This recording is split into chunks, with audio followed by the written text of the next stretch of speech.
Ça dit quoi? Ça dit quoi? Ça dit quoi?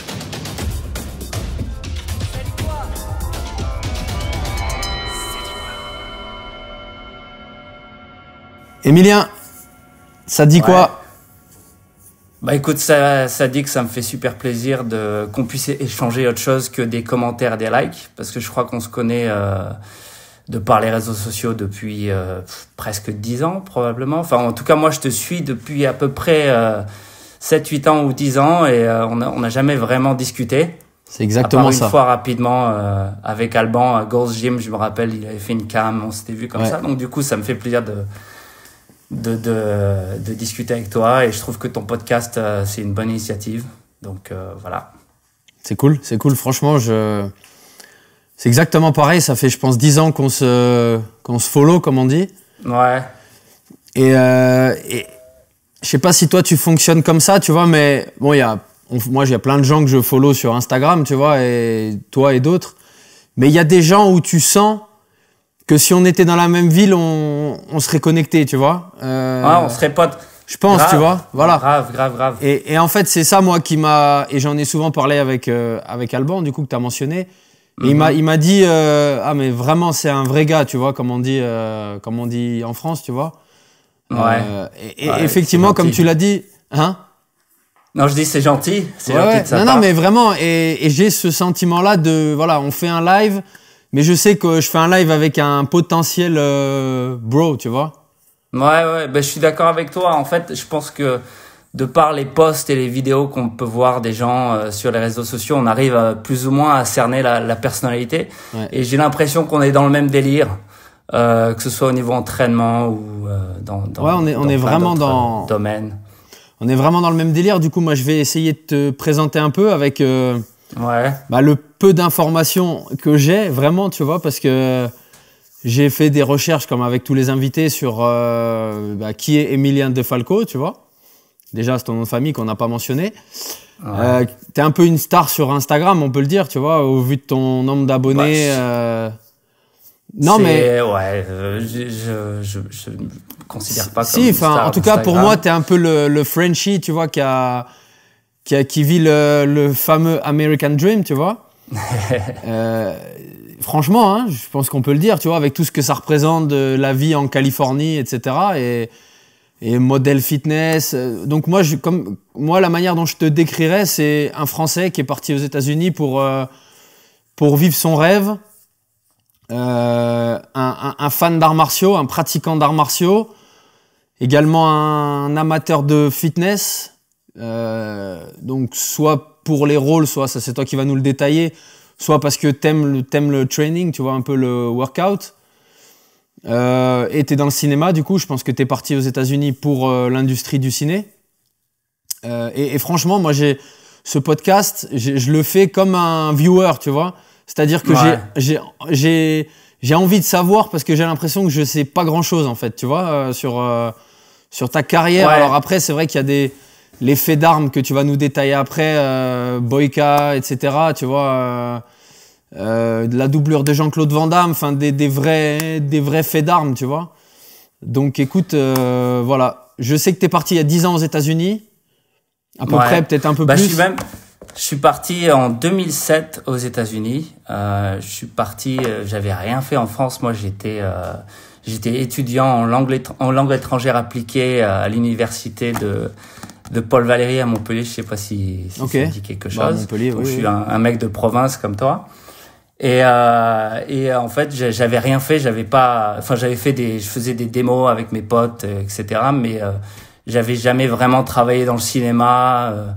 Et j'avais ce rêve de travailler dans le cinéma et de partir aux États-Unis. Pour moi, les États-Unis, c'était le monde de la télévision, tu vois. Parce que à l'époque, il y avait moins Internet, il y avait moins les réseaux sociaux. Donc, ce qui nous faisait rêver, je sais pas si toi, apparemment on est d'âge, plus ou moins, c'était vraiment la télévision, les films, bien sûr, etc. Donc, du coup, moi, je me plaisais pas du tout dans mes études. Et je me suis dit, on n'a qu'une vie, donc go for it.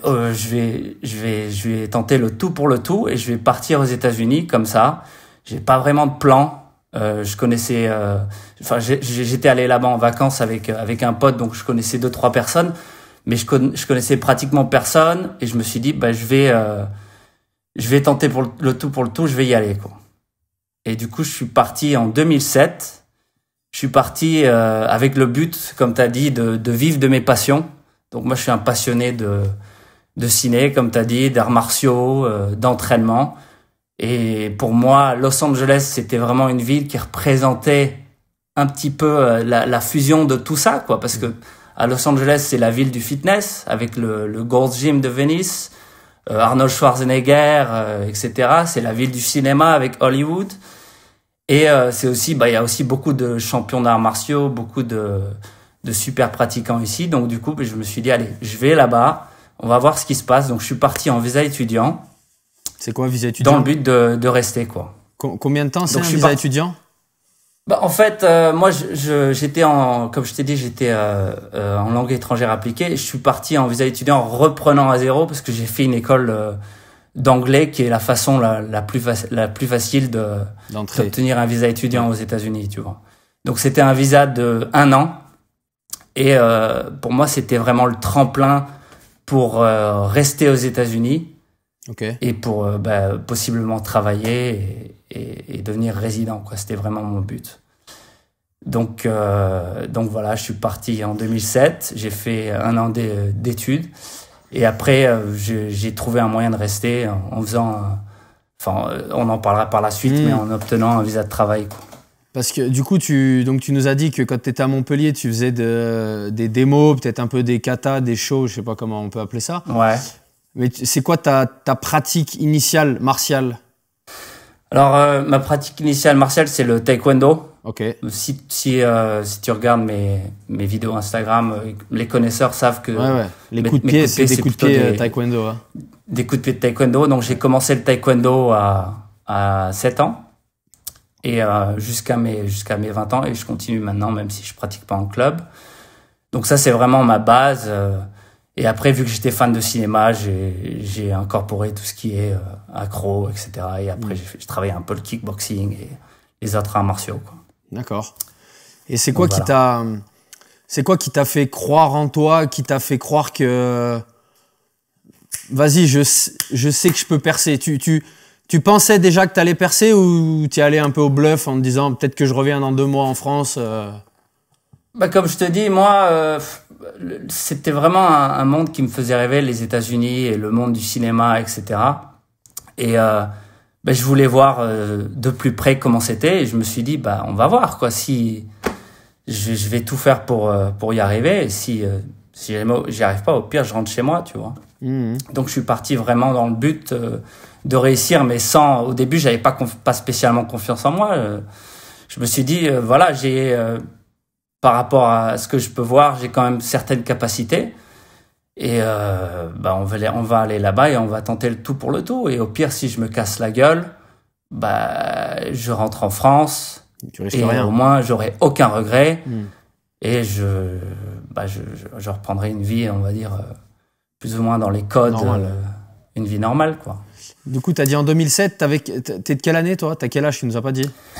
Alors moi, j'ai 36 ans. Okay. Donc en 2007, j'avais 23. Ouais.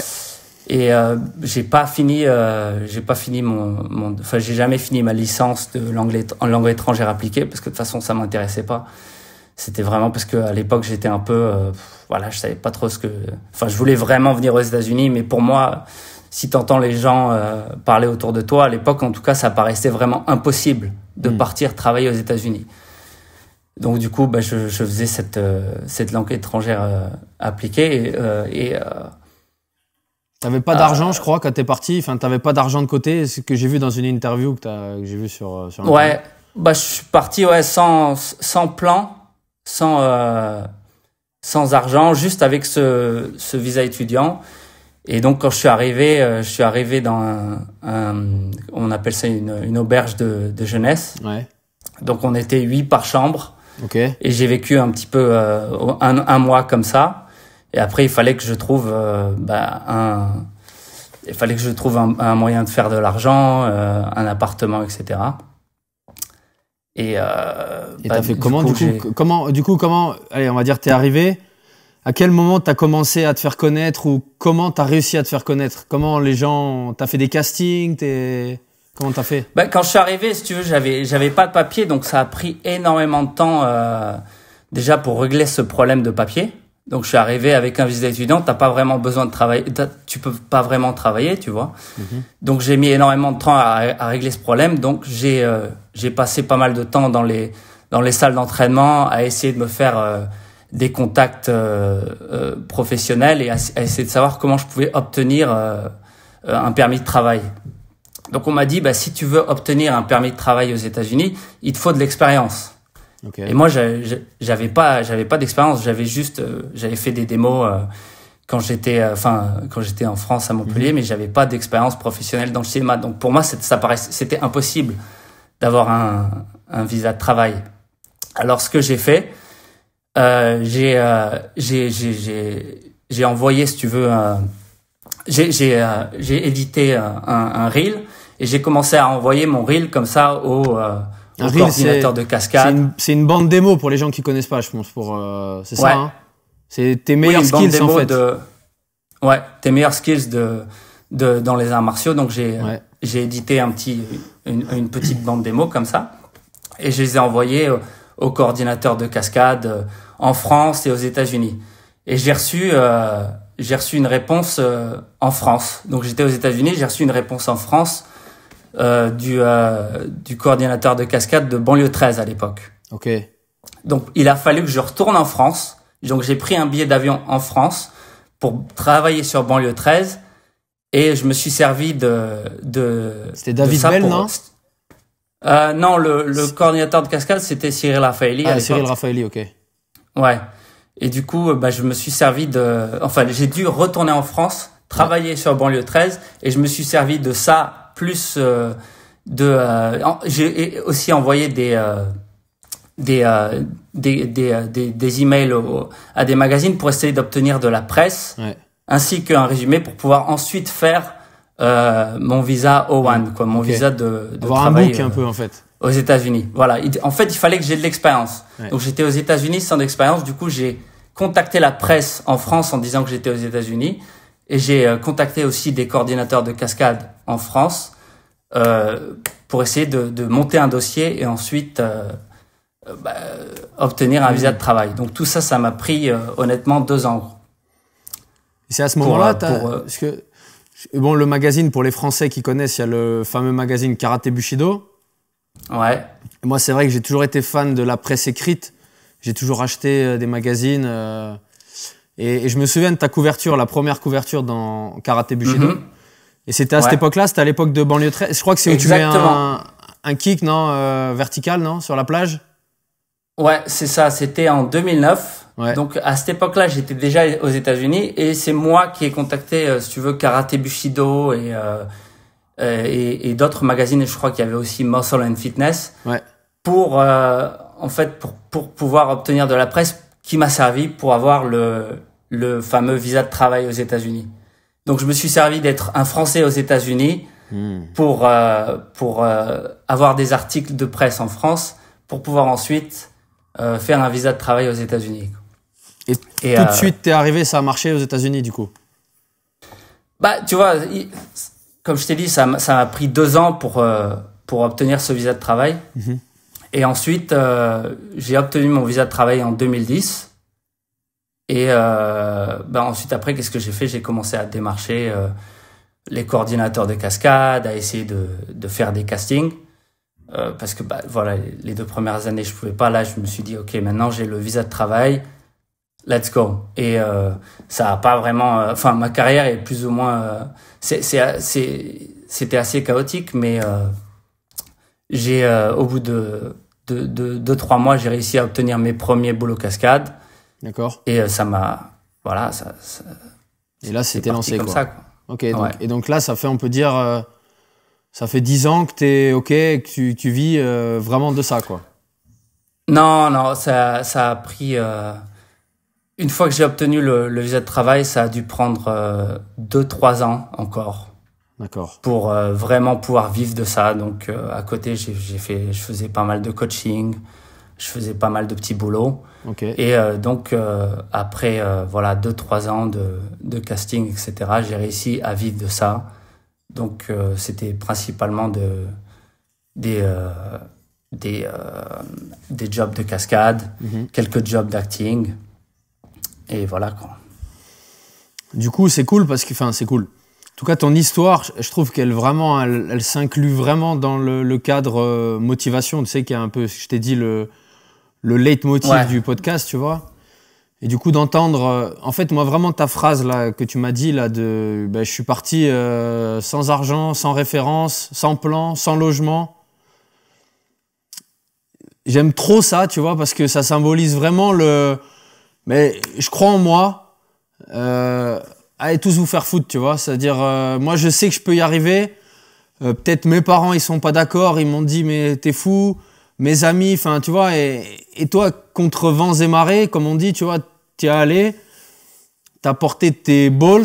Et en fait, c'est vrai que souvent, je dis aux gens, quand ils sont, tu vois, la majorité des gens, sans vouloir être péjoratif, ils ont souvent tendance à dire, oui, mais si ça marche pas. Oui, mais si j'y arrive pas. Oui, mais, tu vois. Et des fois, quand je parle à des excuses. Voilà. Et quand je parle à des clients, je leur dis, mais essaye. Évidemment, il y aura des problèmes qui vont arriver que tu t'en as même pas conscience. Mais au moment où le problème, il arrive, eh ben, tu le traites. Tu vois. Mais tant que ce problème, il n'est pas encore arrivé, n'en aie pas peur puisque tu le connais pas finalement, tu vois. C'est ça. Non, mais, voilà, on se donne tous des excuses de pas accomplir nos rêves. Parce que ce qui est important, c'est d'avoir une vision assez précise de ce que tu veux et de pas trop réfléchir à tout ce qui à tous les obstacles. Parce qu'une fois que tu as pris la décision de travailler sur tes rêves, sur tes objectifs, etc., forcément, tu vas avoir des obstacles. C'est jamais lisse, c'est jamais plat. Le succès, c'est pas une ligne droite comme ça. C'est plutôt, ça ressemble plutôt à ça, quoi. Mais voilà. De toute façon, il y a toujours des solutions aux problèmes et tu les trouveras ces solutions au moment où le problème se pose. Exactement, ouais, c'est ça. Donc voilà, tu vois, par exemple, quand j'ai voulu partir aux États-Unis, si je m'étais dit dès le début, voilà, j'ai pas de papier, ça sert à rien d'y aller, tu fais rien. Si tu dis non, j'y vais, peu importe ce qui se passe. Après, les solutions, quand t'es aux États-Unis, tu vas rencontrer des gens qui vont t'aider, tu vas recevoir des informations que t'avais pas quand t'étais en France, et tu trouveras toujours une solution à ton problème, quoi. Et du coup, comment t'en es arrivé à travailler sur Undisputed? Enfin, moi, je parle de ce projet-là. Après, je sais pas, il y a peut-être d'autres projets majeurs depuis, tu vois.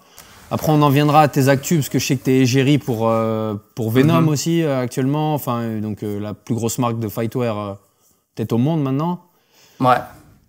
Mais avant ça, comment, parce que bon, tu vois, Scott Adkins, moi, je suis fan aussi, tu vois. Et je pense que se taper avec Scott Adkins, ça doit être quand on fait ton métier et quand on aime les arts martiaux, c'est le kiff quoi, ultime quoi, un peu, non? Tu vois, par exemple, c'est drôle parce que quand j'étais encore étudiant à Montpellier, en fait, j'ai vu ce film Undisputed 2 et je me suis dit putain, mais je kifferais trop être dans un projet comme ça, tu vois. Et du coup, j'ai pris le nom du directeur qui s'appelle Isaac Florentine. Et quand je suis arrivé aux États-Unis, je lui ai envoyé un email, tu vois. Et il m'a répondu à l'époque. Je lui avais envoyé un email avec ma bande démo dont je te parlais avant. Et il m'a répondu, il m'a dit super bande démo, bravo, peut-être qu'un jour on bossera ensemble, continue comme ça. Il m'avait envoyé un message d'encouragement comme ça. Et moi, j'étais un peu, à l'époque, il fallait vraiment que j'obtienne ces papiers américains. Donc, du coup, et quand tu veux obtenir des papiers américains, t'as besoin de lettres de recommandation. T'as besoin de lettres de recommandation d'experts dans ton domaine, tu vois. Ok. Donc du coup, moi, j'ai tenté le tout pour le tout et je lui dis, je sais qu'on se connaît pas, mais moi, j'ai besoin d'avoir mes papiers américains. Est-ce que tu peux me faire une lettre de recommandation pour soumettre mon cas à l'immigration? Et il me dit, je suis désolé, on se connaît pas, donc No way. no way, tu vois. Il me dit, je peux pas, je suis désolé, t'as l'air d'être un mec sympa, mais on se connaît pas, etc. Donc du coup, ça c'était le premier rapport que j'ai eu avec lui. Et après, je l'ai revu en workshop d'acting 2 ans après. Et je venais d'obtenir mon visa à ce moment-là. Et quand j'ai fait le workshop d'acting avec lui, pendant la pause, je vais le voir. Et je lui dis, hey, salut, je suis Emilien. On s'est parlé déjà à l'époque par email. Je t'avais envoyé ma bande démo. Et là, le mec me dit, ah ouais, je me rappelle. Et il me dit, je suis désolé d'ailleurs, j'ai pas pu t'aider pour ta lettre, machin. Et du coup, ça, on en vient à discuter. Et le mec me dit, pendant ce workshop d'acting, il me dit, tu sais, on bossera ensemble. Je lui dis, c'était en 2010. Hein. Et je lui dis, ok, ouais, whatever. Tu sais, tout le monde parle à Hollywood. Oui, bien sûr. Ça n'a pas vraiment de valeur pour moi, tu vois. Et 5-6 ans après, je reçois un message de lui et il me dit, est-ce que tu peux m'envoyer ta nouvelle bande démo? Parce que la première, c'était vraiment... il y a 10 ans. C'était des démos, etc. Là, il voulait voir où j'en étais maintenant. Et donc, du coup, je lui envoie. Et là, il me dit, je te considère pour un rôle pour Undisputed. Donc, voilà. T'as dû devenir fou, non? Parce que c'était vraiment pour moi, c'était vraiment un rêve personnel. C'est peut-être pas énorme, hein, comme le rôle que j'ai dedans, il est pas forcément énorme. Et c'est peut-être pas un film à gros budget ou quoi, mais pour moi, ça avait vraiment un meaning, tu vois. Ça avait vraiment une... Ça te donnait raison peut-être d'avoir tout quitté, d'aller aux États-Unis un peu, non? Ouais, voilà, parce que le fait de se donner des buts et d'arriver à précisément arriver à ces buts-là, même si c'est pas des buts grandioses ou quoi, ça te donne déjà beaucoup confiance en toi. Et tu te dis, peut-être que, en fait, je suis pas en train de faire n'importe quoi, tu vois. Donc, du coup, en fait, le tournage était en Bulgarie. Du coup, je suis parti en Bulgarie. T'as même pas eu de casting, t'as pas eu d'essai. C'était toi. J'ai pas eu d'essai parce que tout ce qu'il voulait, c'était voir ma bande démo, etc. Et il m'avait déjà vu 5 ans avant au workshop. Et je me suis dit, c'est peut-être un hasard qui m'envoie ce message, etc. Et j'arrive là-bas et je vois Isaac, le réal, et là il me dit, ça va, Emilien, machin. Merci d'avoir accepté. Tu te souviens quand je t'avais dit qu'on bossera ensemble? Et je fais, voilà. Bref, c'est à Hollywood, il faut savoir que les gens parlent beaucoup. Et le fait que quelqu'un tienne sa promesse comme ça au bout de 5-6 ans, c'est chouette, ouais. Ça fait plaisir. C'est cool. Et voilà comment j'en suis venu à travailler sur ce film. Tu t'es préparé, parce qu'on va peut-être parler un petit peu aussi d'entraînement, de tes routines d'entraînement, parce que je pense parce que moi, quand je regarde ton feed Insta, comme tu dis, ça fait 10 ans qu'on se follow. Moi, j'ai l'impression que ça fait 10 ans que tu assumes d'être torse nu toute l'année sur Instagram et que tu es tout le temps en summer shape. Ça fait 10 ans que tu es en summer shape, tu vois, j'ai l'impression. Ouais, en fait, moi, personnellement, j'ai pas l'impression d'être toujours en shape. Mais j'essaie de rester plus ou moins proche de la shape, vraiment, mon poids de forme, quoi. Je pète jamais les plombs et je vais jamais dans les extrêmes, quoi. Après, c'est sûr que, tu pèses combien là là, on est en novembre, du coup, 2020. C'est quoi ta taille, ton poids, pour que les gens aient une idée un peu, là, actuellement, par exemple? Ma taille, je fais 1m83. Ok, t'es grand quand même. Et mon poids, ce matin, je crois que c'était 85,5. D'accord. Donc, et là, t'es comment? Là, t'es fit ou t'es un peu... je suis fit. Je suis pas à mon poids. Enfin, je suis pas super déchiré, super sec ou quoi. Mais comme t'as pu voir, je sais pas, j'ai posté une vidéo il y a 2 jours.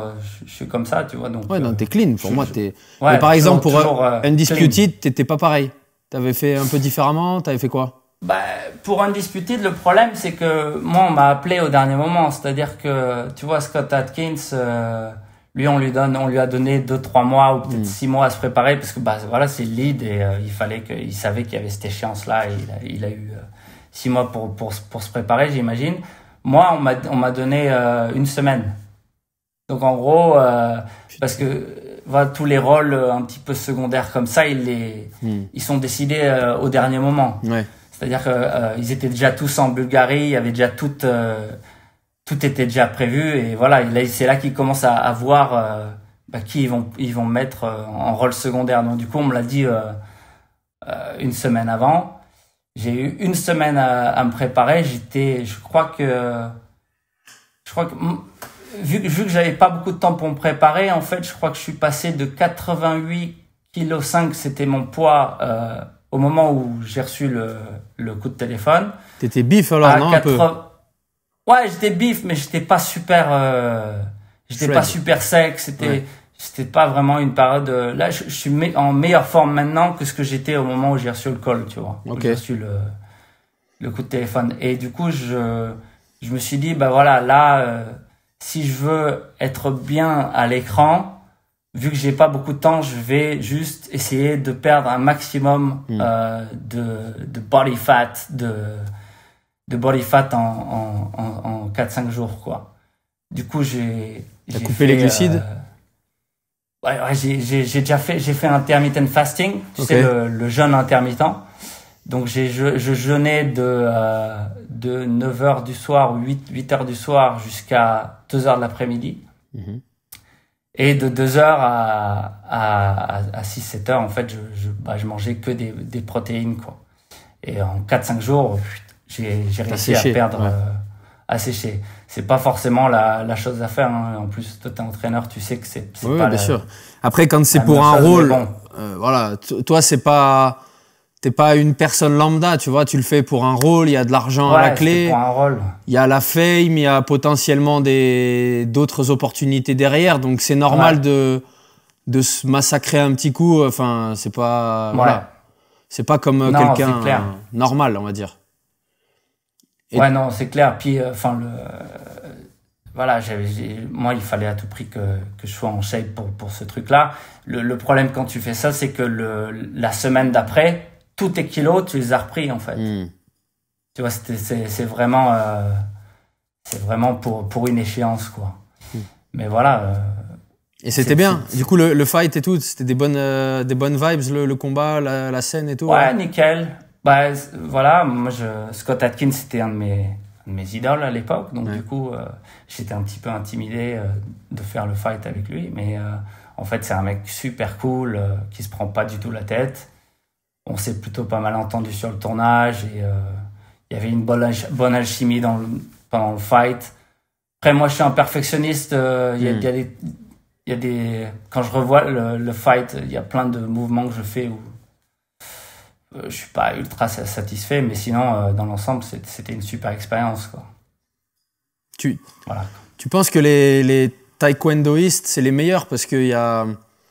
ça me fait penser à un autre mec là, qui buzz un peu en ce moment sur les réseaux, là, un Coréen, Erickson Samuel, peut-être que tu vois que c'est...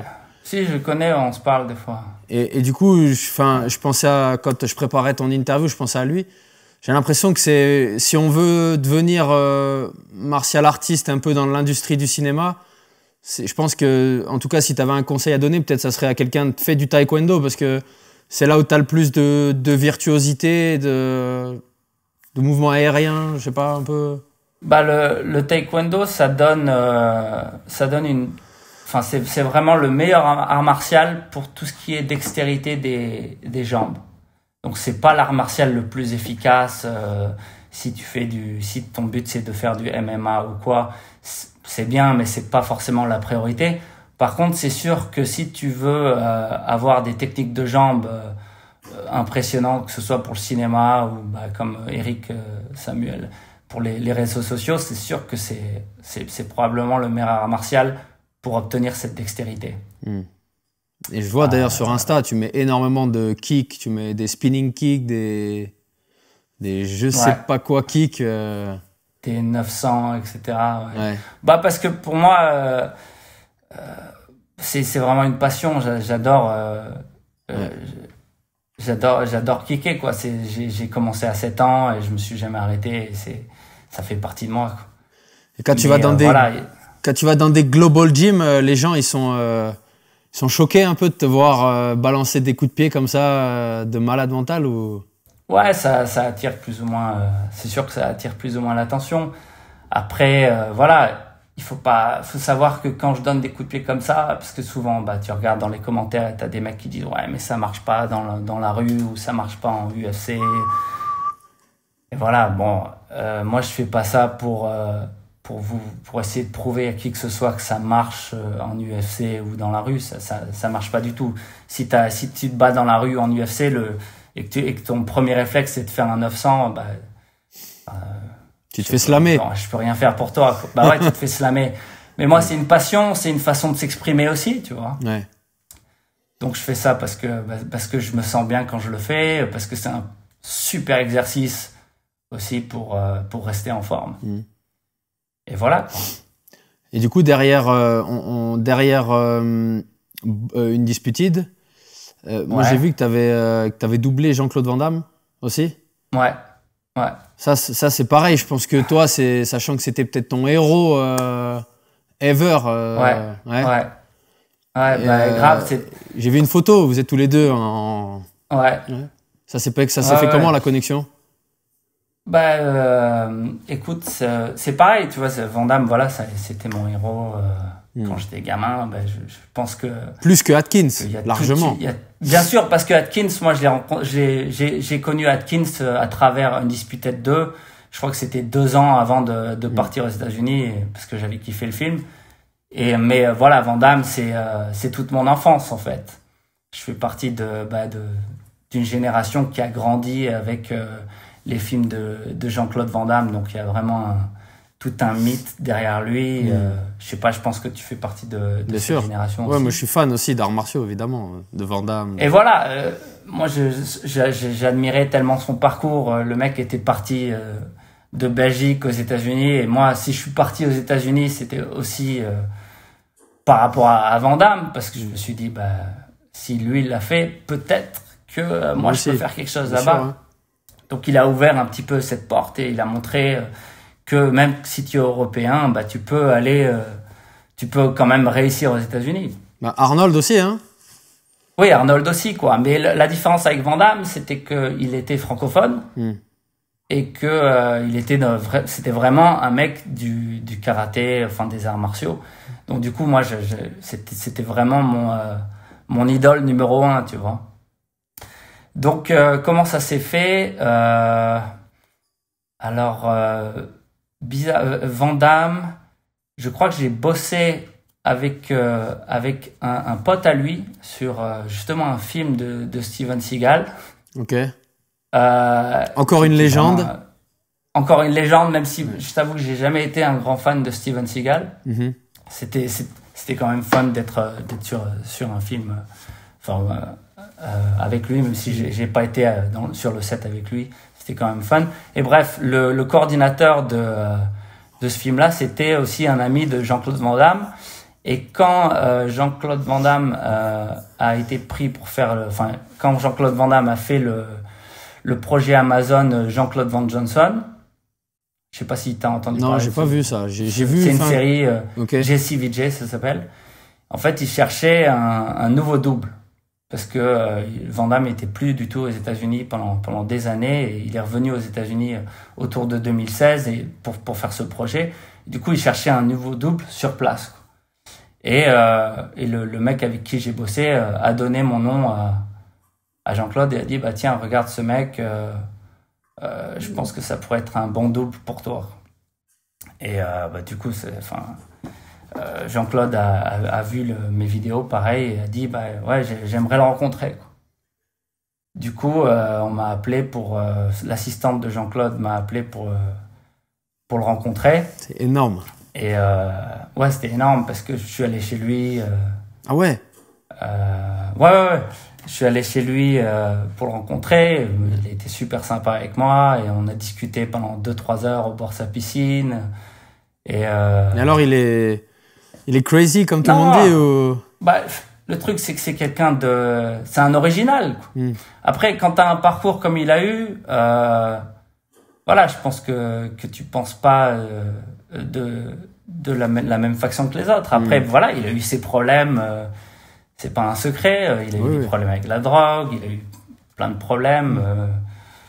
Et du coup, et puis aussi, il a aussi énormément de mal à s'exprimer en français, je veux dire. Du coup, c'est un peu bordélique quand il parle en français parce qu'il a plein de pensées en même temps dans son cerveau et il essaie de les dire en français et ça sort un petit peu. Moi, j'ai le même problème des fois parce que quand tu mélanges l'anglais et le français. C'est vrai que c'est ce que je t'ai dit tout à l'heure avant de tourner. Moi, j'ai l'impression vraiment que je tourne avec un Américain qui parle bien français en vrai, tu vois. On sent qu'il y a un timbre anglo-saxon, tu vois. Une intonation un peu différente. Ouais. Et moi, je perds mes mots. Je perds mes mots en français. Donc, du coup, des fois, tu veux exprimer quelque chose et t'as les mots anglais qui te viennent et t'arrives plus à trouver le mot français. Du coup, c'est un peu le bordel. Et comme je te disais, j'ai un accent, apparemment. Moi, je l'entends pas vraiment, mais j'ai apparemment un accent en français et j'ai aussi un accent en anglais. Parce que même si en anglais, j'ai pas l'accent français, j'ai aussi un accent c'est difficile de le faire partir si t'es venu en Amérique à l'âge adulte, tu vois. Donc j'ai un peu un accent dans toutes les langues. Du coup, tu te retrouves dans une situation d'étranger un petit peu partout. C'est assez spécial. Et du coup, juste pour finir à Jean-Claude, en fait, il t'a validé, quoi. Vous avez parlé 3 heures. Ouais. Et il a dit, il m'a dit, j'ai vu tes vidéos, c'est super, etc. J'ai envie de bosser avec toi, machin. Puis on a parlé de toute la vie.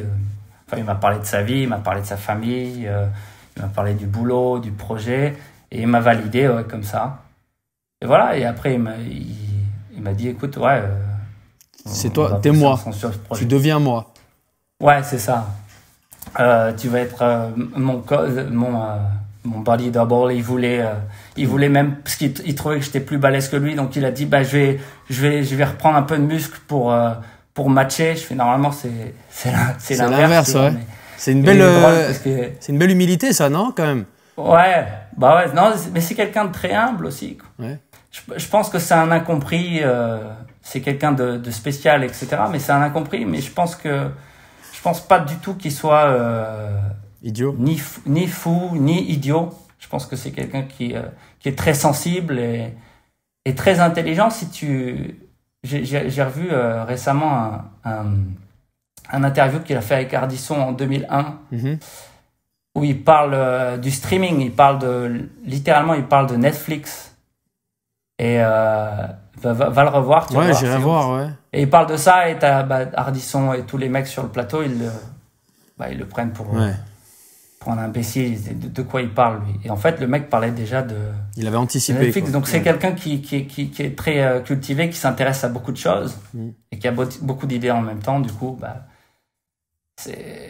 qui a du mal à l'exprimer par rapport aux Français. Du coup, ça donne ça. Mais bref, voilà, il m'a validé.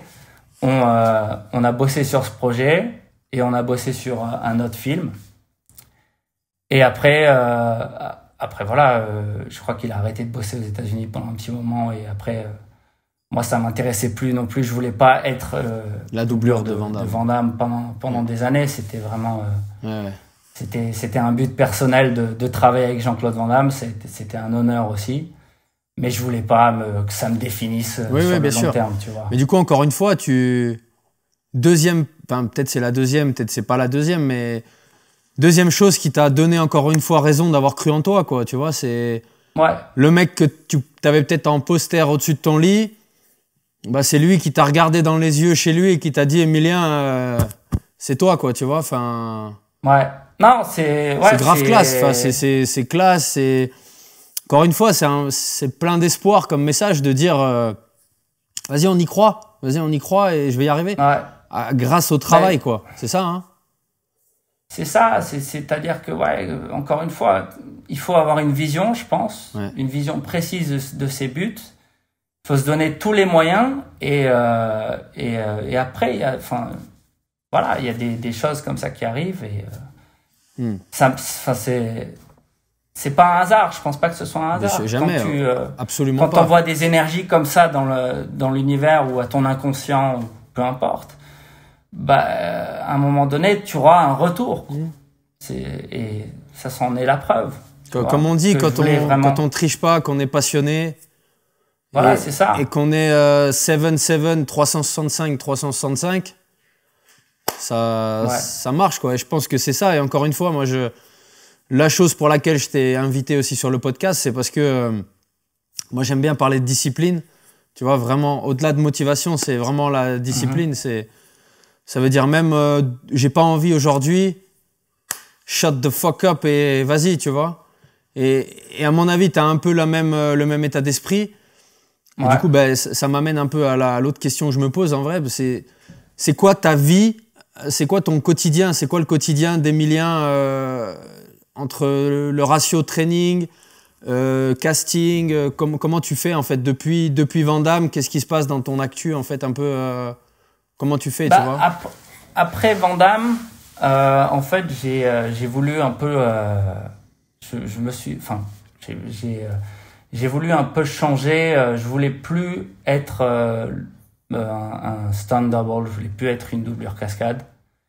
Je voulais parce que quand t'es doubleur cascade, t'es vraiment dans l'ombre. T'es vraiment je vivais de ma passion, mais t'es pas Emilien. Tu vois le code. Ouais, voilà, t'es pas Emilien. T'as pas de brand. Ouais. Et du coup, j'ai voulu faire un changement et c'est là que j'ai décidé en fait de ne plus accepter de faire des doubles, des boulots de doublure.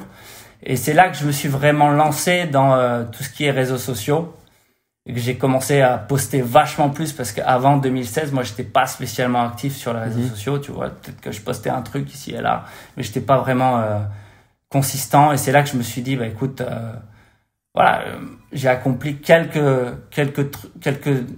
de mes buts personnels, mais là j'aimerais avoir comme une brand, être Emilien. Donc j'ai décidé de ne plus accepter que des projets qui m'intéressaient, de ne plus faire de doublure et de travailler aussi sur les réseaux, sur mon image, etc. Donc j'ai été vachement plus actif. Mon but c'était de trouver des sponsors. Okay. Pour pouvoir que ça me rapporte aussi de l'argent et d'accepter que des boulots. Donc j'ai commencé à faire des pubs. J'ai commencé à bosser avec les sponsors, une marque de energy drink sur Instagram. C'est là que j'ai commencé à bosser avec Venom aussi. Ça fait combien de temps que t'es avec Venom? Ça fait 2 ans, je crois, 2 ans et demi. Chose comme ça. C'est ton sponsor principal là actuellement? Non, mon sponsor principal c'est la marque de energy drink. Ok. Et Venom c'est le sponsor. Enfin c'est un sponsor mais c'est pas le sponsor principal quoi. Et les deux sans rentrer dans les détails mais les deux c'est bien pour vivre, c'est cool ou Ouais. Ça on va dire que ça couvre toutes mes factures. Ok. Donc du coup ça me permet pas mal de liberté, tu vois. Du coup, j'ai plus besoin d'accepter des projets que j'ai pas envie de faire. Je choisis que les projets que j'ai envie de faire. J'essaie aussi maintenant je me suis mis un petit peu avec mon pote qui est écrivain à l'écriture, donc je coécris des projets que je vais essayer avec tout ce qui est Covid et tout. Ça a retardé pas mal les choses, mais en gros, je me suis mis à créer un petit peu, à rentrer dans tout ce qui est domaine de création, écriture de script, etc. Et voilà, quoi. D'accord. Voilà, maintenant... du coup, t'es moins cinéma, peut-être, là. T'es plus réseaux sociaux? En fait, on va dire j'ai pris une pause par rapport au ciné en 2019. Je me suis consacré pas mal sur les réseaux sociaux. Et maintenant normalement, en 2020, je devais retourner plus au niveau cinéma. Bon, voilà. Est-ce que ta fame Instagram, du coup, elle pourrait pas de nouveau t'amener des rôles c'est le but. Voilà, maintenant, on essaie de produire un projet et de se servir aussi de ma plateforme pour pouvoir produire ce projet, quoi. Donc maintenant c'est plus ça le but, c'est d'essayer de sortir des projets, de sortir le projet qu'on a écrit, quoi, en gros. Et, donc, tu veux rester uniquement dans le domaine fight, ou t'aimerais juste un rôle comédien normal, sans bagarre, sans pour rien. l'instant, le tremplin, en fait, pour l'instant, ce serait un film d'action, quoi. Ouais. Ça, c'est un film d'action qu'on a en projet, une série d'action. Mais après, par la suite, pourquoi pas. Mais voilà, c'est pas dans le premier but, ce serait vraiment tout ce qui est action, quoi. Du coup, tu joues en anglais. Voilà. En anglais. T'es bilingue, tu peux parler, comprendre Je suis parfaitement. parfaitement bilingue en anglais. Après, comme je t'ai dit, Un petit il y a accent. toujours ce problème d'accent. C'est-à-dire que je pense pas que je puisse passer pour un Américain, mais voilà. C'est Un pas le but, accent, c'est. Non, c'est pas le but. Non, c'est pas le but. Surtout si tu fais tes propres projets, c'est pas forcément le but. Ça peut être toujours justifié dans l'histoire. Tu parles espagnol aussi? Donc voilà. Pas du tout. Tu t'es pas. Pourquoi? Non, mais parce que, enfin, c'est par plus. rapport à Los Angeles? Bah, c'est plus la Floride, Ouais. je pense, non, la culture hispanique. Non, ici ça parle Ah quand oui, même non, pas mais mal c'est vrai espagnol. que c'est frontalier aussi. En fait, je pense que j'arrive à comprendre l'espagnol parce que c'est proche du français, mais je parle pas du tout espagnol. J'ai complètement oublié mes cours du lycée. Parce qu'en fait, moi, je suis allé 2 fois aux États-Unis, mais 2 fois en Floride. Ouais. Et j'étais surpris de la tranche de la population qui parlait espagnol, justement, tu vois. Ouais. Non, ouais, en Floride, c'est surtout à Miami. Ouais, bah, j'étais à Miami, Fort Lauderdale. Et vraiment, j'avais l'impression que tu pouvais être espagnol et avoir être tranquille, quoi, tu vois, que te fondre dans la population, quoi, si tu veux, tu vois. Non, ouais, ben, je pense que c'est valable aussi pour Los Angeles, mais après, ça dépend en fait. Ça dépend en fait des quartiers. Hein. T'as des quartiers où ça parle que espagnol, ça parle espagnol partout, et t'as des quartiers pas du tout, quoi. Après, ouais, non, Et du coup, c'est, jamais, je pense, une question, moi, que je me pose, et peut-être que ça va intéresser les gens, c'est, je sais pas si t'as vu le film La La Land. Ouais. Ouais, tu l'as vu? C'est drôle parce que je l'ai revu avec ma copine il y a 2 jours. Ok. Et donc, ouais. ben, moi, j'aime vraiment ce film. La BO, elle est incroyable, mais c'est pas de la BO dont je veux parler, c'est... Tu sais, ça traite un peu de l'envers du décor de Hollywood, tu vois, et de Los Angeles. Ouais. Et est-ce que c'est vraiment ça? Est-ce que les castings, c'est sans foi ni loi? Est-ce que c'est, comme tu l'as dit tout à l'heure, beaucoup de blabla, mais en réalité, personne ne tient sa parole moi, je me dis, on est plus souvent déçu que c'est OK, tu vois, que c'est cool. Bah ouais, La La Land, je pense que c'est un film qui... moi, je suis pas du tout comédie musicale à la base, etc. Non, moi non mais plus. Ce film, la première fois que je l'ai vu, j'ai beaucoup aimé parce que voilà, ça parle vraiment de la lutte, du struggle des artistes à Los Angeles. C'est clair que tu te reconnais dans pas mal de situations, hein, quand tu rentres dans une salle d'audition, que ce soit pour une pub ou n'importe quoi, et que tu vois en fait tous les mecs ils ont ton profil. Et tu vois, je sais pas, c'est un peu, il y a des scènes comme ça où je crois que c'est Emma Stone qui rentre dans une salle d'audition et il y a que des rousses qui ont tout son profil et tu te dis en fait, pourquoi est-ce que... pourquoi moi? Qu'est-ce que je fous là en fait? C'est un peu une loterie, quoi.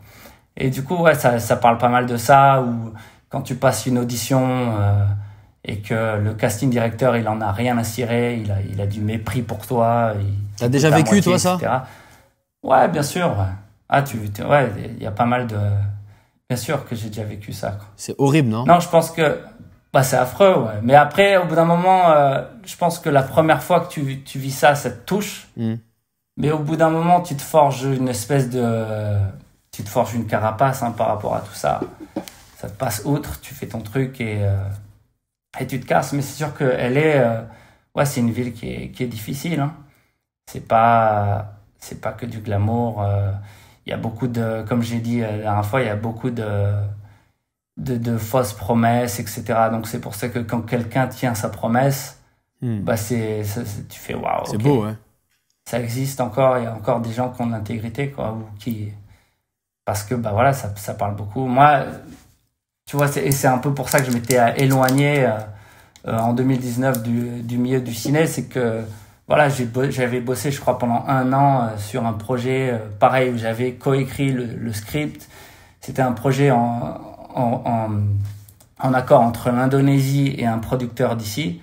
Et ça a été énormément de travail. Je crois qu'on a écrit un script, on a fait je sais pas combien de meetings. Je suis parti 2 fois en Indonésie. On était en pré-prod, les mecs te donnent une date de tournage. Et en fait, à la fin, ils te disent non, en fait, on va pas faire le projet. Ah ouais. Du coup, tu te prends une grosse claque C'est une désillusion, ouais. dans la gueule. Mais voilà, il faut savoir que ça fait partie du du jeu. Tu vas te prendre des claques dans la gueule et puis tu vas revenir, quoi. L'Indonésie, du coup, ça me fait penser à The Raid. Tu les as vus, je pense, les deux, tu vois, avec Pencak Silat, je crois, hein, l'art martial principal. Ouais. Pencak Silat. T'as essayé un peu cette branche? Tu t'es déjà tapé avec des mecs Pencak Silat et tout Non, je connais pas vraiment le Pencak Silat. C'est super visuel aussi. Ouais. T'aimes bien ces films-là, The Raid et tout? T'as bien ouais, j'aime bien. Ça tape fort, hein. Les fights, elles défoncent. Ouais. Le mec, là, Iko, US, c'est un tueur aussi. Hein. Ouais. Mais j'ai eu l'occasion de rencontrer, quand je suis allé en Indonésie, j'ai rencontré un des acteurs de The Raid aussi, qui potentiellement devait être dans le film, qui se fera jamais. Mais bref. Mais ouais, c'est un peu devenu, c'était un peu le nouveau Hong Bak. Ouais, c'était ça, ouais, exact. Le nouveau Tony Jaa, l'acteur, là. Ouais. Ouais, c'est ça. Ouais. Hein. Ouais, maintenant il marche super bien. Hein. Et toi, finalement, t'es un peu, je pense, le Frenchie arts martiaux. Il y a pas d'autres. Enfin, moi, j'ai personne en tête. Pourtant, comme. En arts martiaux, moi, j'ai personne qui me vient à l'esprit, en tout cas. Hein. En arts martiaux au cinéma, tu veux dire? Ouais, cinéma, même sur les réseaux. Cinéma, aux réseaux sociaux, ouais. Il y en a plein en vrai, mais peut-être que. Ouais, autant de followers, autant. Ouais. Je pense que t'es le numéro uno, quoi. Possible, j'en sais rien. Et du coup, à part les arts martiaux, c'est quoi ta routine fitness un peu? Parce que t'es quand même. T'as quand même un body. Je varie pas mal entre. En fait, il y a des périodes où je fais beaucoup de muscu, beaucoup de poids, donc bench, deadlift, squat, etc. Et il y a des périodes où je fais que du poids de corps, que du calisthenics et des kettles, quoi. Donc je varie. En hiver, je fais un peu plus muscu, et en général, quand vient le printemps et l'été. Juste parce que j'aime bien m'entraîner dehors. En général, je switch sur tout ce qui est kettle et calisthenics, etc. quoi. Sur la plage, non? Comme un peu les vidéos que tu mets en ce moment là, Ouais, tout ce qui est sur la plage, dans l'herbe, voilà quoi. Ouais. Donc je varie. Et quand on se promène à LA, c'est vraiment tout le monde est en shape, ou ça choque de l'extérieur ou pas au début? Ça dépend où tu vas, tu vois, parce que chaque quartier de LA est vraiment différent, mais c'est clair que si tu te balades à Venice, tu vois, là où il y a le Muscle Gold Beach, Gym, ou si tu te balades à Hollywood et tout, c'est sûr que c'est pas la même chose qu'en France. T'as pas mal de mecs soit en shape ou alors ultra bodybuildés, etc. Donc c'est sûr que ta perception de ce que c'est d'être en forme, elle change quand tu viens ici, quoi.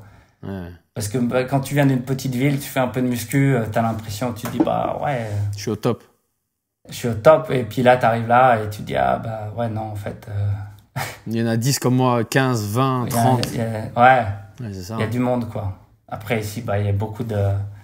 Gold Gym et tout, c'est vraiment un autre level, quoi. Il y a beaucoup de produits, etc. Hein. Mais tu as déjà pensé à ça pour tu as déjà pensé pour des rôles, pour te dire allez, je passe un cap?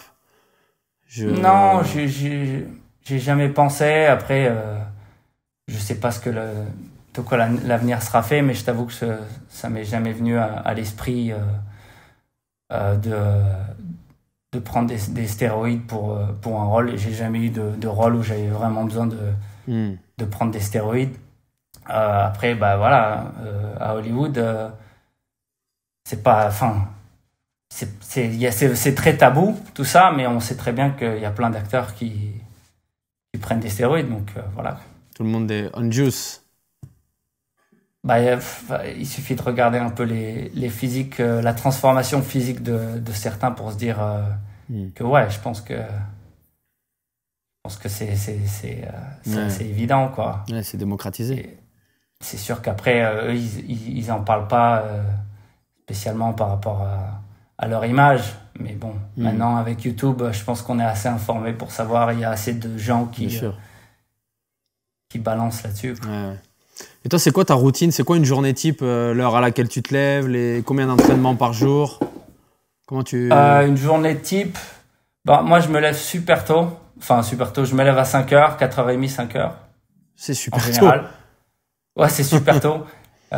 Ici, il y en a qui se lèvent encore plus tôt. Ici, il y a énormément de gens qui... Ouais, c'est plus dans la culture, plus qu'en France. Je sais qu'en France, c'est 6h du matin, c'est déjà super tôt. Ici, tu vas à la salle de gym. Moi, je me lève à 5h30, tout le monde me prend pour un fou, tu vois. Pour un fou. Ouais, moi, j'adore me lever tôt, quoi. Je trouve que ça te donne une discipline, quoi. Bien sûr. Et puis après, tu t'y habitues, mais j'adore me lever à 5h.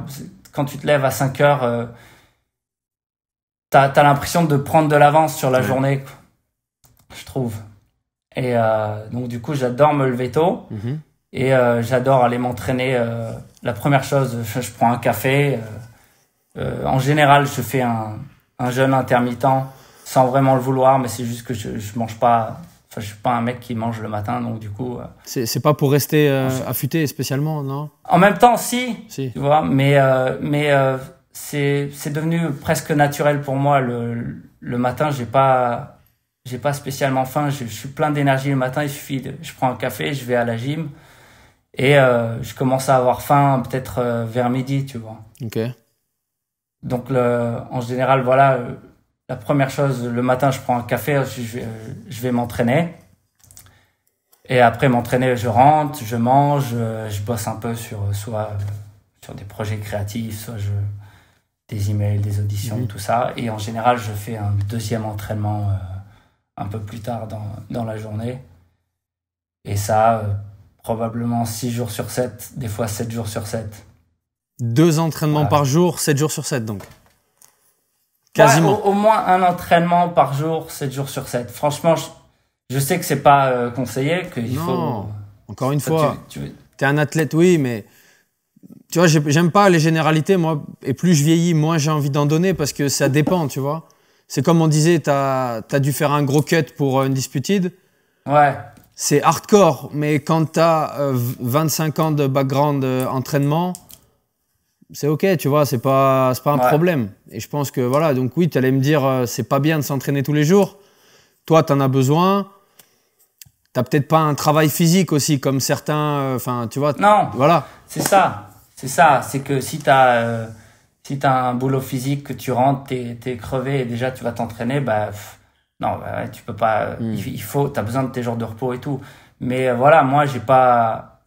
Hormis ça, ou si j'ai des tournages, etc., j'ai vraiment beaucoup de temps pour me reposer, en tout cas le corps. Et du coup, pour moi, je vois pas l'intérêt de prendre un jour de repos par semaine, quoi. Je vais prendre un jour de repos quand je me sens naze, ou quand je suis vraiment fatigué, ou etc., quoi. Mais je sais pas, j'adore m'entraîner, donc. Pour moi, il faut au moins que je fasse quelque chose de physique au moins une fois par jour. Et au niveau alimentation, comment donc le jeûne intermittent, et après, c'est quoi tes repas? J'essaie de rester clean dans tout ce que je mange. Après, je fais quand même, en général, je fais quand même pas mal d'écart. Je vais pas te mentir et te dire que je suis ultra strict. Là, je pense que les gens qui te connaissent pas ou qui vont aller voir ton Instagram, qui regardent le podcast, je pense que tu as envie de savoir c'est quoi ces secrets, tu vois. Ouais. Tu vois. Donc, enfin, moi j'ai envie de savoir comment tu manges déjà et je pense que ça va intéresser les gens, voilà, tu vois. Bah, comme je t'ai dit, je pense que même si je le fais naturellement, le jeûne intermittent, je pense que ça a vraiment un impact sur le physique.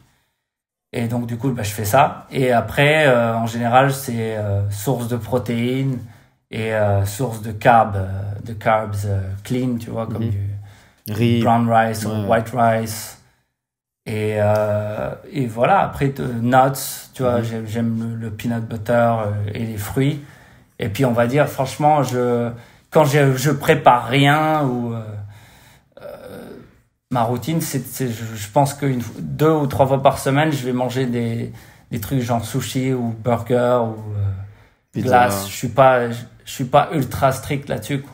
Et justement, si je prépare quelque chose, c'est là que je vais éliminer tout ça, éliminer les carbs, et c'est là que je vais voir vraiment la différence sur le physique. Mais t'as déjà fait des trucs normal, je sais que par exemple Dwayne Johnson il avait dit une fois qu'il avait fait peut-être 3 mois sans zéro cheat, tu vois, par exemple, ou tu pourrais toi faire ça aussi. Ouais, j'ai déjà fait.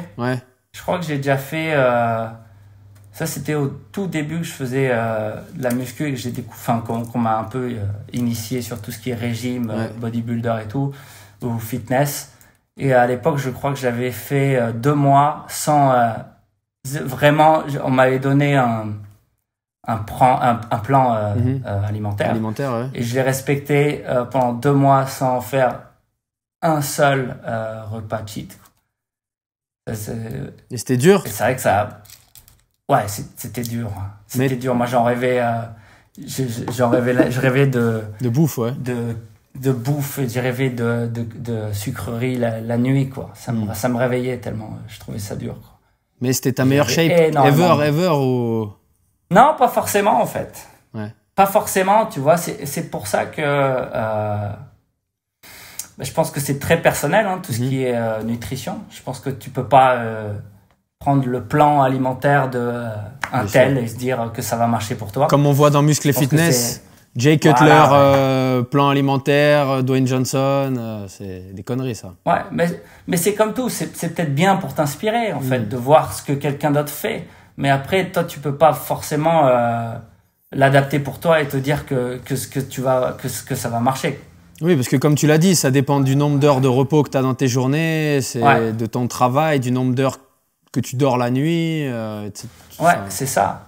Et moi, à l'époque, on m'avait filé un plan, c'était vraiment un plan de mecs qui faisaient de la compétition fitness ou bodybuilding et tout. Et en fait, moi, vu que je faisais des arts martiaux, vu que je faisais des accros, tout ça, j'arrivais à l'entraînement, j'avais pas de patates, j'avais des étourdissements, etc. Et j'étais assez frustré parce que j'arrivais pas à faire tout ça. Et c'est sûr qu'après, au bout de 2 mois, j'ai eu quand même un résultat que j'avais jamais atteint auparavant. Mais après, j'ai eu des meilleurs résultats en faisant des régimes un peu moins stricts et mais qui me permettent de m'entraîner à arts martiaux. Et mais qui restent quand même efficaces. Et finalement, j'ai réussi à avoir une meilleure shape, quoi. Donc voilà. Pour moi, tout ce qui est diète, je pense que le régime intermittent, en tout cas pour moi, ça marche. Ensuite, pas trop strict. Tout ce qui est vegan et tout, j'ai essayé. J'ai essayé d'être vegan. Je sais pas si tu as déjà essayé ça. Non, franchement, j'ai pas essayé. Je t'avoue que ça me...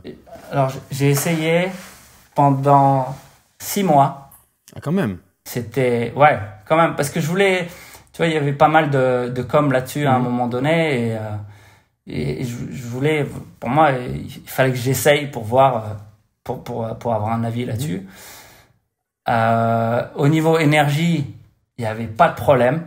J'étais vachement énergique à condition que je crois que le problème de la diète vegan, c'est si tu prends pas de iron, tout ce qui est fer et tout. Si tu prends pas des sources de fer, tu peux avoir des gros manques d'énergie. Donc à ce problème, au début, j'avais des gros manques d'énergie par rapport à ça. Une fois que j'ai corrigé ça, il y avait pas de problème au niveau énergétique. Par contre, je suis retourné au poids que j'avais quand j'avais 20 ans. Merde. En 2 mois. Donc j'avais vachement séché, mais j'ai perdu grave du muscle. C'était quand ça? Et, J'irais bien voir sur C'était Instagram. en 2017. Ah, y a pas de. 2017. Tu mettais déjà sur Instagram ou pas à l'époque? Oui, hein. Ouais. Donc, Ouais, donc je on peut mettais déjà retrouver sur ton Instagram. physique en 2017 sur Ouais. Instagram Ouais, tu peux le voir, c'est des fois. et on voit vraiment la différence. Bah moi je la vois. Après sur les réseaux, sur une photo ou sur une vidéo, des fois les gens voient pas quoi, mais moi je le vois carrément. Quoi. J'avais perdu en force, etc. aussi. Mais c'est sûr qu'au niveau énergie, il y avait pas de problème. T'as essayé Sur keto long aussi? terme, je t'avoue que keto j'ai essayé, Cétogène mais pour j'ai les... jamais vraiment fait kétogène, cétogène. Cétogène, en ouais, pour les Français. J'ai jamais essayé sur le long terme. Je trouvais ça extrêmement dur aussi parce que j'adore tout ce qui est sugary. J'ai trouvé ça extrêmement dur, mais C'est peut-être plus dur que d'être vegan, je pense.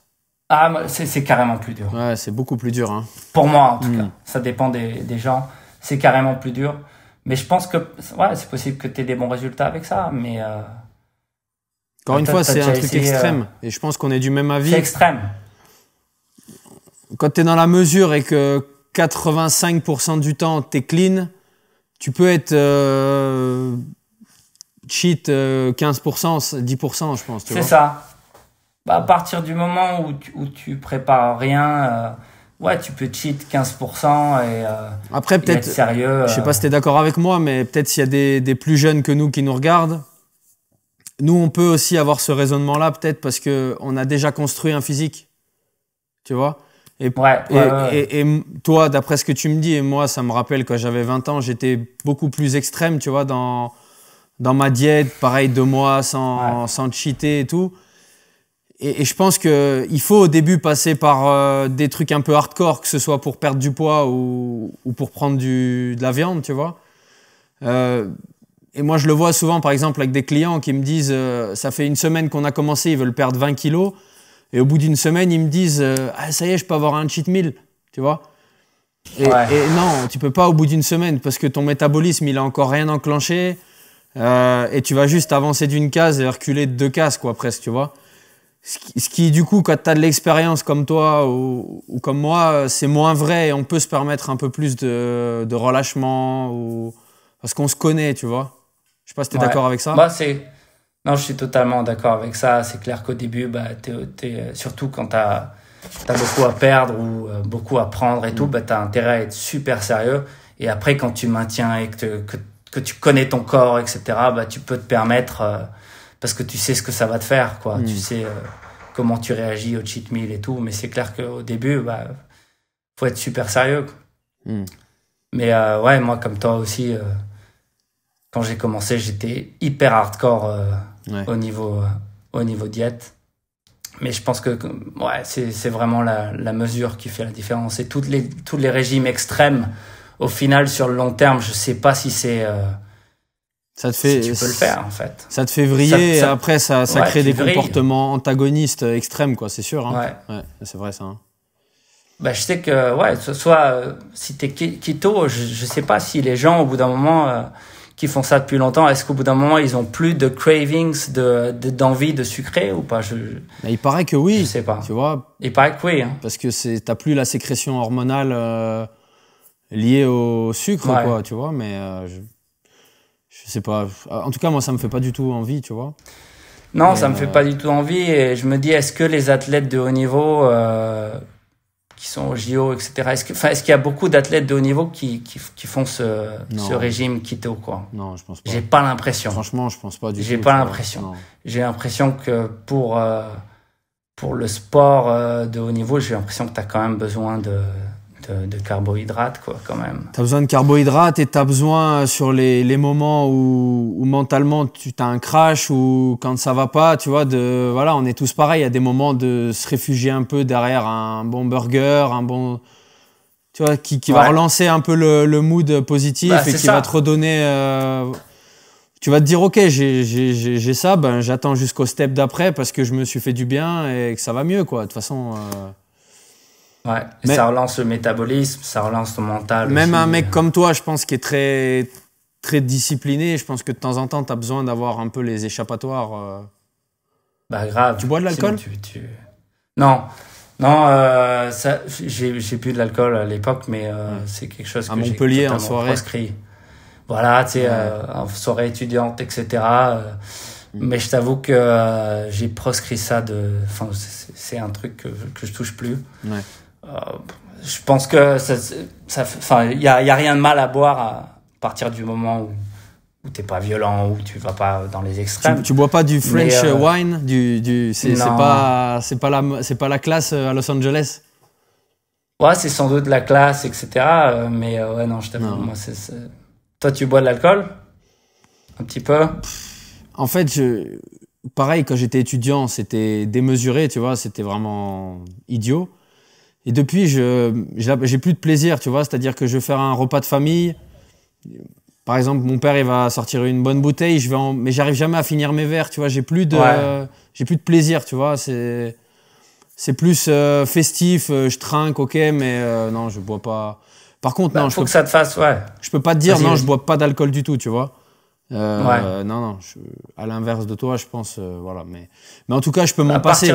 Tu peux me dire, ok, pendant un an, tu bois pas d'alcool, j'en ai rien à faire, tu vois. Ça me dérange pas du tout, par exemple, tu vois. Voilà.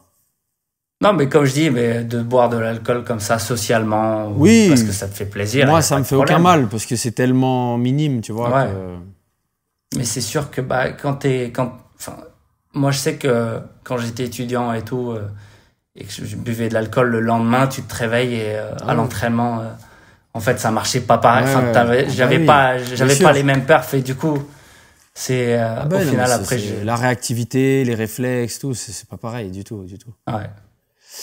Donc je bois pas et je fume pas non plus. Je crois que j'ai jamais fumé de ma vie en fait. Ouais, je sais même pas ce que c'est d'allumer une cigarette. Mais ça se voit, tu vois. Du coup, j'aimerais, parce que je pense que ça fait un moment qu'on parle, et j'aimerais un peu que tu donnes des conseils, un peu, si tu as des conseils un peu généralistes à donner à des gens qui ont besoin d'un peu de motivation, ou soit à des jeunes, peut-être même. En fait, j'ai deux questions. La première, c'est est-ce que c'est possible, tu penses encore en 2020, de faire comme toi t'as fait et de vivre son rêve américain ou est-ce... Bon, moi, j'ai pas moi qui ai la réponse, mais moi, je me dis que c'est peut-être plus dur à cause des réseaux sociaux et à cause de tout ça. Et l'autre question, c'est est-ce que tu as des petits tips un peu de quand tu as une baisse de motivation, comment tu fais, à quoi tu te raccroches, qu'est-ce qui te permet de dire ok, c'est pas grave, on y va quand même, tu vois. Pour la première question, est-ce que c'est possible de venir aux États-Unis et de travailler d'accomplir le rêve américain? Je pense que oui. Pourquoi ce serait pas plus possible maintenant qu'avant? Je pense que c'est possible. Maintenant, la question qui se pose, c'est est-ce que tu as vraiment besoin de venir aux États-Unis? Ça, c'est une question qu'il faut se poser. Parce que justement, avec les réseaux sociaux, y a pas mal de choses qui se développent. Donc t'as pas forcément, peut-être maintenant de nos jours, tu n'as pas forcément besoin d'aller dans les grandes villes comme Paris ou de venir aux États-Unis et de démarcher, de te battre pour avoir tes papiers, etc. pour après faire ce que tu aimes faire. Donc parce que là, je t'ai pas demandé, t'as la green card, toi, tu l'as, hein? Ouais, moi j'ai la carte verte. Ouais, ok. J'ai la carte verte, mais comme je t'ai expliqué en début de podcast, c'était dur. C'est le bordel, tu vois, pour avoir les papiers. Donc c'est toujours aussi dur aujourd'hui, c'est peut-être même encore un petit peu plus dur. Donc à savoir, est-ce que tu as vraiment besoin de venir ici? Ça c'est vraiment la question. Après, si tu as vraiment envie de venir ici, comme moi il fallait que j'aille aux États-Unis, il fallait que je vive ici. Oui, c'est possible. Il y a moyen, il suffit de... Mais si par exemple aujourd'hui tu avais un compte Instagram comme là, 250K et tout, est-ce que tu te dirais finalement j'ai pas besoin d'y aller, ou tu penses ou pas? Moi je suis très content aux États-Unis. J'adore Los Angeles, j'adore la Californie. Donc pour moi, je viendrai ici. T'as pas envie de revenir en France? Parce que j'aime le mode de vie. Non, j'ai pas envie de rentrer. Juste parce que j'aime le mode de vie ici. C'est pas une question d'Instagram ou pas Instagram ou de... J'aime bien le mode de vie ici. enfin, le soleil qui peut y avoir en Californie. J'aime, comme je t'expliquais, le fait que c'est une ville où il y a beaucoup de mouvements il y a beaucoup de mouvements qui commencent ici. Ta Donc, copine, ouais, elle est américaine? Non, ma copine, elle est française. Ok. Et pareil, elle est green card. Ok. Elle a la green card ici. D'accord. Et voilà. Ok. Mais Donc ouais. c'était quoi déjà, là, si on résume la première question, c'est si on a envie, il faut y aller. Pour toi, même encore aujourd'hui, Ouais. même en 2020. Bah ouais, grave.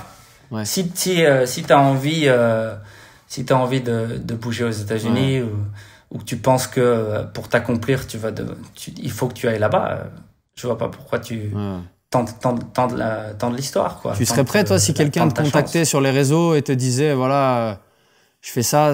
Un Émilien d'il y a 15 ans, s'il te contactait sur les réseaux en disant, regarde ce que je sais faire et tout, est-ce que tu acceptes de t'entraîner avec moi, de me montrer un peu? Tu ferais ça, ce genre de...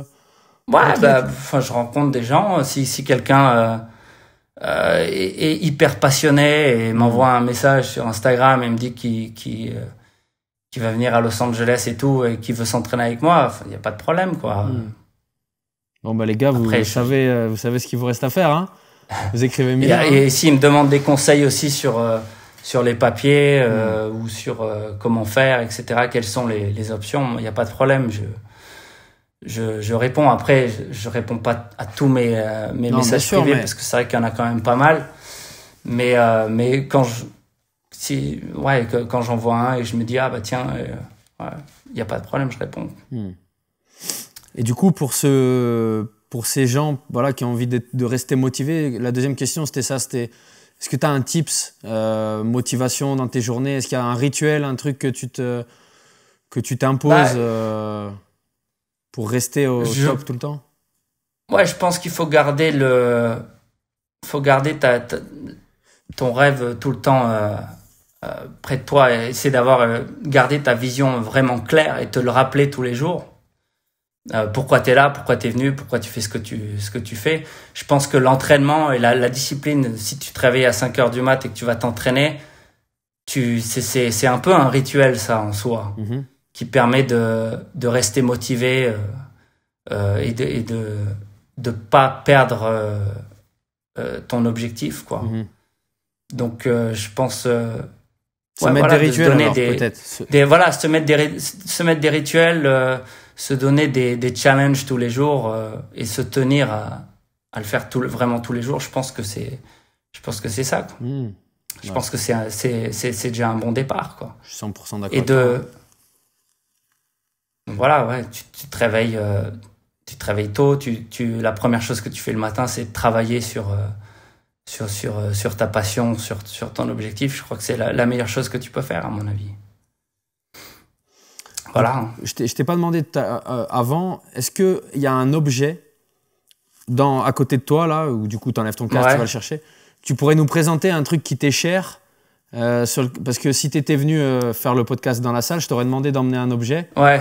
Un truc très fort pour toi, qui a une grosse signification, soit émotionnelle, soit drôle, ou il y a un truc que tu peux un truc qui t'est cher, vraiment, tu vois.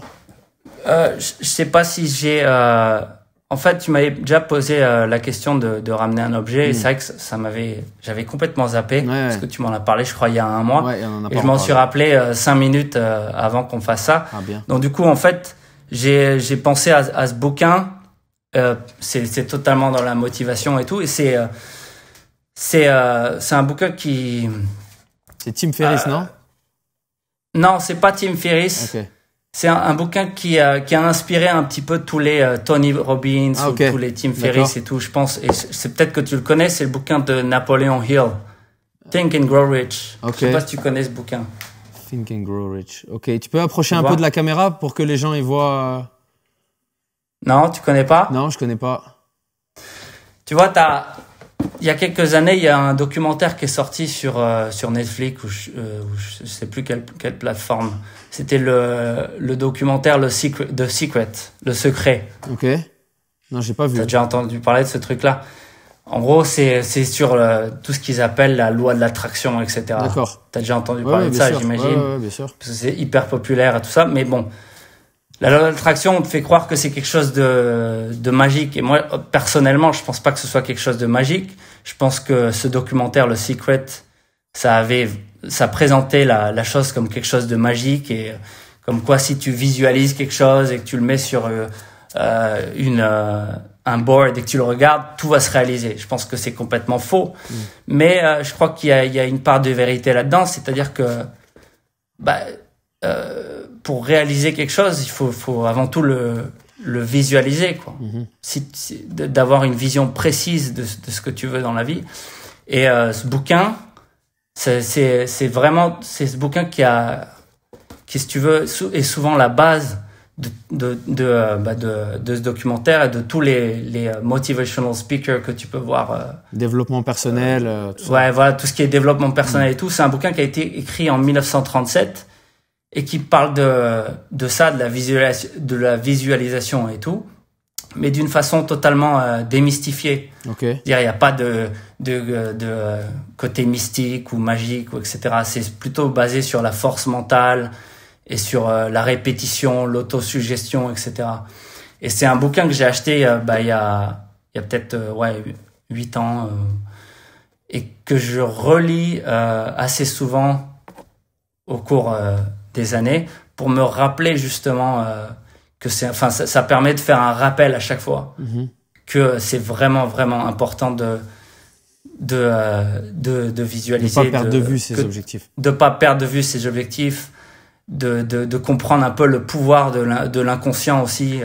Finalement, le bouquin, tu l'as découvert il y a 8 ans, mais ce dont parle le bouquin, tu te l'es appliqué il y a 20 ans en réalité, tu vois. Ouais, quand ton parcours, c'est ça en fait. C'est ok, j'avais une cible, je l'ai jamais perdu de vue, il y a eu des obstacles, il y a eu des galères, mais je regardais tout droit et je voyais la cible, quoi. Voilà. C'est ça, hein. Ouais, j'ai appliqué ça plus ou moins sans le savoir. Et voilà, ce bouquin, ça permet de te recentrer à chaque fois. À chaque fois que j'ai eu un plateau dans ma vie ou des moments où j'étais un peu perdu et tout, je relis ce bouquin, donc j'ai dû le lire honnêtement 7 ou 8 fois. Okay, une fois par an. Et ça permet de... Pardon? Une fois par an. À chaque fois que j'ai des doutes ou il y a vraiment un moment où je suis bloqué, où je suis perdu, je relis ce bouquin et ça permet de te recentrer un petit peu. Donc c'est un bouquin que je conseille à tout le monde. Bah moi je le commande. Demain je le commande. Ouais, commande-le. Ce soir même, je le commande, je vais mettre en story et je le commande. Sûr. Ah bah ça me fait plaisir alors. Et tu me diras. Il est traduit en français ou il est que en anglais? Bien sûr. Il est traduit en français. Je sais pas le titre en français, mais en anglais c'est Think and Grow Rich. Okay. Napoleon Hill. Okay. Et voilà, le titre, t'as l'impression quand tu lis le titre que c'est que par rapport à l'argent et tout. Mais en fait non, les principes qui sont dans ce bouquin en fait peuvent être appliqués à n'importe quoi en fait. D'accord. Et c'est pour de la réussite au sens large quoi finalement, c'est ça un peu hein. C'est la réussite au sens large, mais enfin quand tu regardes souvent les gens qui ont des visions précises dans la vie de ce qu'ils veulent, tu prends des mecs comme Arnold Schwarzenegger ou etc. Ils avaient vraiment des visions précises, un but précis, ils en parlaient ouvertement aux autres, et finalement tu regardes, ils ont réussi à tout accomplir. Bien sûr. Donc ça veut pas dire, bien sûr ils ont travaillé derrière, etc. Mais je pense que ça commence déjà par tu dois visualiser ce que tu veux atteindre et y croire. Et ne jamais le perdre de vue, quoi.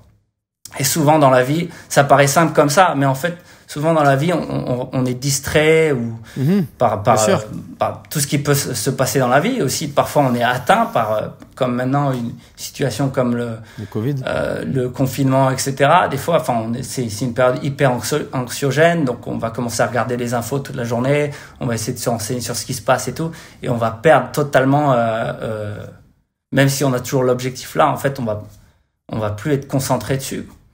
Ouais, t'as raison, et c'est important de se rappeler constamment qu'il faut que tu te reconcentres dessus. Et ce bouquin, il est super pour faire ça.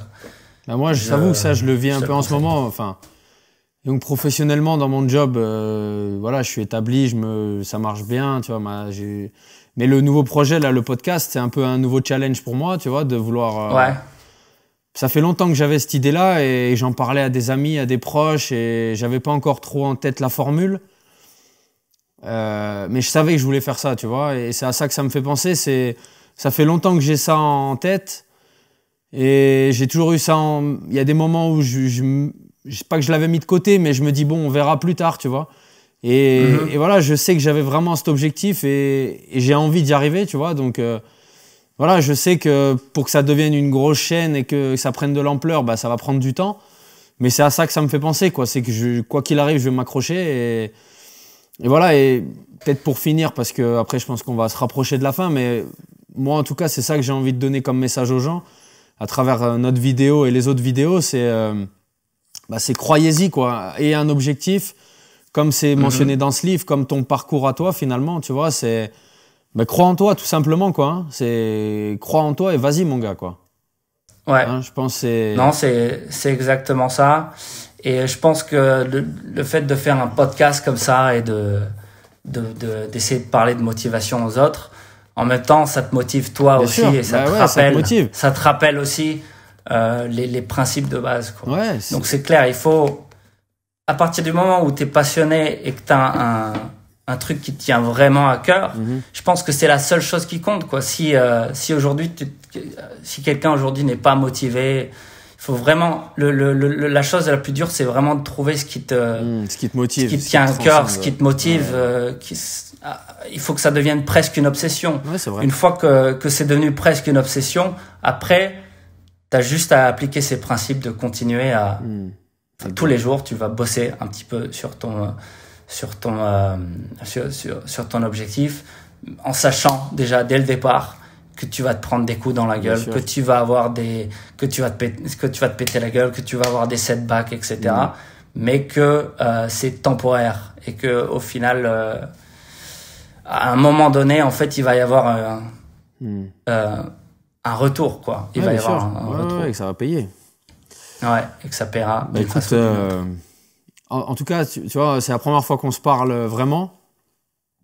Et je suis content parce que je me suis pas trompé sur le bonhomme, tu vois, vraiment sur le. Ouais, c'est gentil. Ben. Non, mais vraiment, tu vois. Alors, en vrai, ça te change pas la vie, tu vois, mais moi, je suis content quand j'estime quelqu'un sans le connaître et que quand il y a une rencontre, même si au final, on est à je sais pas combien de milliers de kilomètres l'un de l'autre, tu vois, mais il y a un vrai feeling, tu vois, et moi, vraiment, j'invite les gens qui te suivent pas à te suivre parce que t'es vrai, tu vois, tu walk your talk, comme vous dites, je pense, tu vois, vraiment. Et j'aime bien cette phrase qui est difficile à traduire en français, enfin, qui est moins parlant, je trouve, tu vois. Et voilà, et en tout cas, merci mille fois, Emilien, d'avoir honoré l'invitation. J'aurais aimé que tu sois dans le fauteuil sur lequel... Peut-être une autre fois. Peut-être clairement une autre fois. On aura, avec je pense, plaisir, d'autres choses quand je viens en France, il n'y a pas de problème. À se dire, ouais. Ouais. Ou peut-être que le podcast va prendre telle ampleur qu'on viendra faire une semaine chez toi et qu'on fera le podcast à Muscle Beach, tu vois, par exemple. Ça serait cool aussi. Carrément, c'est possible. Bon, voilà, on n'en est pas là, cas, mais je souhaite que ton podcast explose sur YouTube. Ouais, ça serait. Et que tu deviennes le nouveau, le Joe Rogan. Ouais, c'est ce que j'avais dit en story. Après, voilà, Joe Rogan, c'est le. Mais il faut avoir ça comme objectif. Mais bien objectif, sûr. Non, mais de toute façon, on est d'accord. Voilà. Si tu regardes Joe Rogan, je sais pas si tu sais comment il a démarré le podcast. Il a carrément commencé en faisant. Dans sa chambre, devant un ordinateur. Hein. Dans sa chambre, il parlait à ses potes. Avec une webcam. Ouais, je sais, c'est ça. Hein. Après, voilà, j'ai la chance d'avoir une super équipe, d'être entouré, j'en profite, la dédicace à mon sponsor, à Fitness Boutique, tu vois, qui est une grosse marque en France, tu vois, et qui me suit, qui me permet d'avoir des gros moyens, des beaux setups, etc. Et voilà, donc, en tout cas, on y croit. En tout cas, merci encore, Emilien, vraiment. Je te reformule des remerciements. J'espère vraiment que ça vous a botté. S'il y a des questions que j'ai pas posées à Emilien et que vous auriez aimé que je lui pose, vraiment n'hésitez pas, vous mettez tout ça dans les commentaires YouTube, allez lui donner un max de force sur Instagram aussi, vous allez voir que vraiment ça en vaut le coup d'œil. Il y a des tricks, il y a des abdos, il y y a tout ce qu'on aime quand on aime la shape, le fitness et tout. Donc voilà, donc abonnez-vous, likez les vidéos, partagez les vidéos sur vos réseaux pour que je continue d'avoir plein de super invités. Emilien, merci beaucoup. Je te dis au revoir à travers l'écran. À plus. À bientôt. Bon courage pour la suite. Merci, bonne merci chance et à bientôt. pour ta franchise et ta façon d'être. C'était top. Vraiment, merci. Et Merci. vous, je vous retrouve très bientôt sur Ça dit quoi. Ciao.